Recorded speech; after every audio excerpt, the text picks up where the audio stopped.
नमस्कार, बहुत बहुत स्वागत है आप सभी का हमारे विशेष महत्वपूर्ण कार्यक्रम में।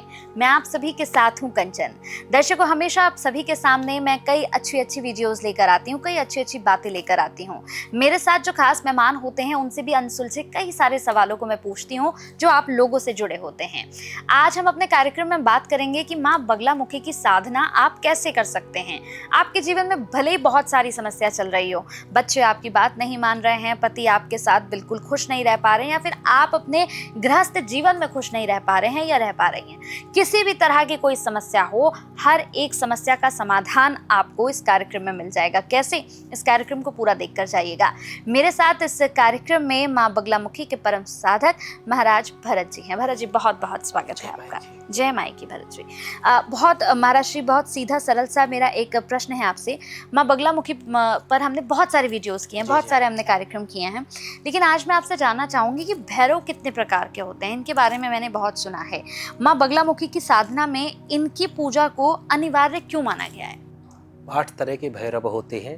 असितांग भैरव, रुरु भैरव, काल भैरव, संहार भैरव, उन्मत्त भैरव, बटुक भैरव, महामृत्युंजय भैरव, आनंद भैरव। अष्टधा 8 प्रकार के भैरव हैं। माँ के पुत्र हैं, माँ के गण हैं। हरिद्रा गणपति, बटुक भैरव, और इसके बाद योगिनी और क्षेत्रपाल। भगवती यहाँ विराजित है सेंटर में। 4 द्वार हैं और चारों द्वार में एक गण है। भगवती के हरिद्रा गणपति हैं, मृत्युंजय भैरव हैं, योगिनी है और क्षेत्रपाल है। जैसे आपका प्रश्न है कितने तरह के भैरव, 8 तरह के भैरव होते हैं। और बिना भैरव की पूजन के देवी का पूजन की कल्पना भी हम नहीं कर सकते। हाँ, यही तय करते हैं कि कौन सा साधक कितनी दूर जाएगा। अगर भैरव प्रसन्न नहीं है, कोई साधक आगे नहीं बढ़ सकता। अच्छा, ऐसा क्यों है महाराज श्री कि बिना भैरव की पूजा करे हम माँ बगलामुखी की साधना नहीं कर सकते? जैसे नॉर्मल सी चीज है कि कोई सीईओ से मिलना है हमें, कलेक्टर से, और अगर कोई द्वारपाल, कोई गार्ड है, सिक्योरिटी गार्ड है, अगर एंट्री तो वहीं कराना होगा, नहीं वहीं से लौटा देगा वो। ठीक इसी तरह से कि बिना गणों की आज्ञा से, इसलिए जब मैं दीक्षा देता हूं तो पहले गणों की देता हूं। अच्छा, गणों का भी जप होता है। पहले गणों को प्रसन्न करना होगा, इसके बाद फिर भगवती का मंत्र देता हूं। बहुत जरूरी है। ये जो 8 तरह के भैरव हैं और इनकी शक्ति, और भैरव की उपासना भी कई करते हैं। दिल्ली में भी भैरव जी का मंदिर है। ये भैरव की उपासना प्रत्यक्ष फल देती है। जैसे माँ की साधना जो फल देती है, भैरव की साधना भी जो है प्रत्यक्ष फल देती है। और कलयुग में भैरव जी प्रकट होते हैं। आज भी भैरव जी हो गए और श्री हनुमान जी हो गए। माता रानी तो है ही है। जिसको आगे बढ़ना है, जिसके शत्रु ज्यादा हैं, जो कुछ जीवन में विशेष करना चाहता है, जो उत्कर्ष करना चाहता है, वो माँ से और भैरव जी से जरूर जुड़ा होगा या जुड़ेगा। बहुत अद्भुत शक्तियां। और इसके साथ ही हमने एक और सुना है कि योगिनी, डाकिनी, पिशाचिनी, ये क्या होते हैं महाराज? ये भगवती की गणिका हैं। अच्छा, ये भी उन्हीं की काकनी, हाकनी, लाकनी, साकनी, डाकनी, ये सब गण हैं। जब भगवती किसी विशेष प्रयोजन से साधक प्रयोग करता है तो कहता है जाओ। अब उस शब्द का वो नहीं करूंगा मैं। जब रात्रि में तंत्र साधना होती है तो जाओ डाकनी, जाओ शाकनी, हाकनी, काकनी, और उच्छिष्ट भैरव, काल भैरव, संहार भैरव, उन्मत्त भैरव, बटुक भैरव, मृत्युंजय भैरव, जाओ और खप्पड़ लेकर के वो रस पीते हुए इसका खोपड़ी में खून का जिसे बोलते हैं, वो जाते हैं, शत्रु का संहार करते हैं। ये बहुत ही, ये जो प्रक्रिया है बहुत ही खतरनाक प्रक्रिया है। ये भगवती के गण हैं।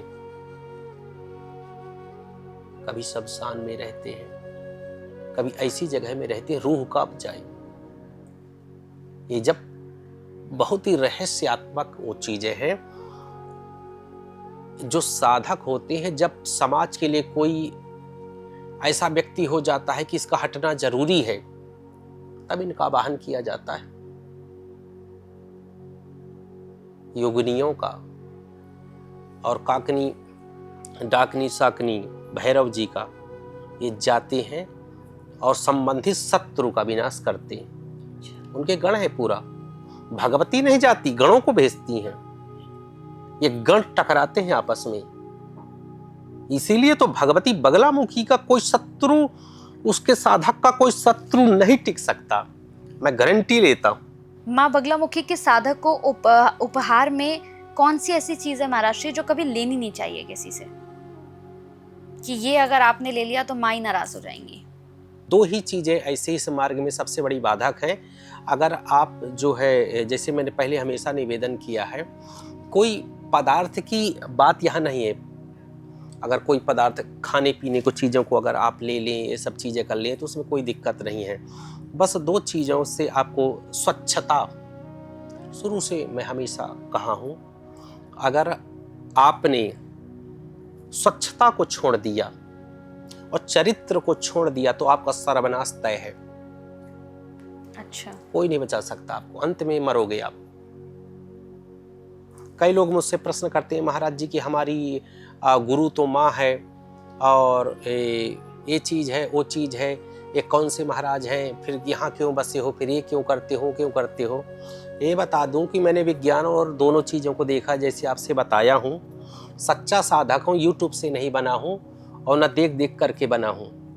जो मुझे सुनते हैं देख लें, जो उन्हीं के कमेंट का जवाब है ये, कि सच्चा साधक हूँ, साधना करी है और मन लगा के पढ़ाई किया हूँ। तो ये सब चीज़ें आप जो भी कमेंट करते हैं, साधना के रूप में उसको स्वीकार करें। और वही चीज़ बताने की कोशिश होती है कि जो मैं बताना चाहता हूँ एक सच्चे साधक के रूप में, कि आप भगवती के पास जाते हो तो इसमें कहाँ बुराई कुछ है कि आप गुरु के पास जाकर के पहले दीक्षा लेकर के, नहीं क्यों परेशान, आप मरोगे और घर वालों को मारोगे। बिल्कुल। कई लोग कहते हैं महाराज जी हम तो 36 अक्षरी मंत्र जप कर रहे हैं, हमें किसी गुरु की जरूरत नहीं है। अरे भैया, कौन फोर्स कर रहा है, लेकिन मैं एक साधक के रूप में बता रहा हूं कि उसको करिए। आप नहीं मरोगे, नहीं आपका कुछ न कुछ गड़बड़ होगी। इसके पहले कि कुछ गड़बड़ हो, दीक्षा लेकर के आप इस मार्ग में बढ़िए आगे। और माई सब की है, जितनी मेरी है उतनी आपकी है, लेकिन पहले मैंने भी दीक्षा लिया है। बिल्कुल।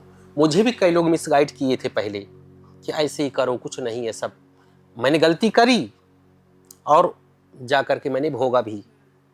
फिर दीक्षा लेकर के मैंने साधना करी। इसलिए आप लोगों को बताता हूं, दीक्षा लें। भगवती से बेहतर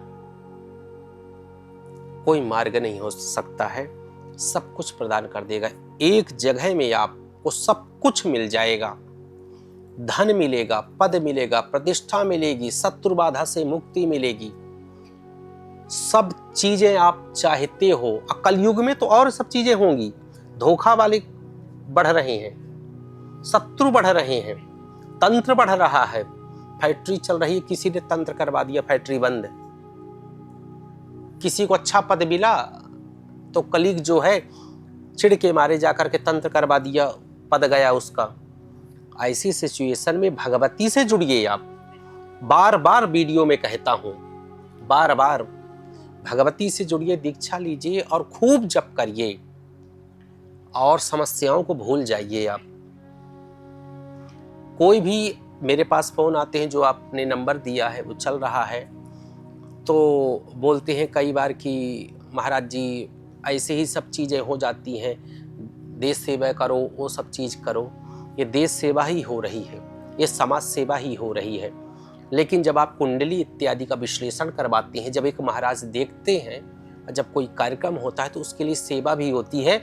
और दुनिया सुने, भगवती माँ बगलामुखी का जो रात्रिकालीन अनुष्ठान होता है, ये अनुष्ठान राहु केतु का नहीं है, ये राजसी अनुष्ठान होते हैं, तंत्र अनुष्ठान है। इसमें सब व्यवस्थाएं भी बड़ी होती हैं, सब चीजें होती हैं। तो एक साधक के नाते, और कहीं भी आप करवाएं, जो कह रहा हूं, कहीं से दीक्षा लें, कहीं से भी करवाएं। अगर बगलामुखी से आप जुड़े, अगर आप जुड़ते हैं तो समस्याएं तो आएंगी ही नहीं जीवन में। ये मेरा वादा है आपसे। बिल्कुल, आपको विश्वास करना होगा। और जैसा महाराज श्री ने कहा कि बिना दीक्षा लिए अपने आप कुछ भी मत करने लग जाइएगा, क्योंकि अगर बिना दीक्षा लिए कुछ भी करने के बारे में आपने सोचा तो आप अपना ही नुकसान कर जाएंगे।